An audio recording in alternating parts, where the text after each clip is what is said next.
Hey, welcome to Shimmer Blast. Are you looking for how to make a Candyland trunk or treat? In this video, I will show you my Candyland trunk or treat setup. I've got 5 money-saving tips that I'll share with you at the end of the video. Who doesn't want to save money and still pull off this cute design?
And that's how you make a Candyland trunk or treat.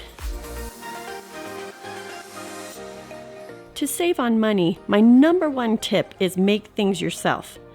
#2, use quality plastic tablecloth to cover gumdrops so they don't rip. Use the inexpensive covering on the path and the rainbow. If you want to reuse this, buy more quality treat bags to go over the bowls for the lollipops. The cheap bags tear easily. Just print the lollipops if you don't want a 3D look.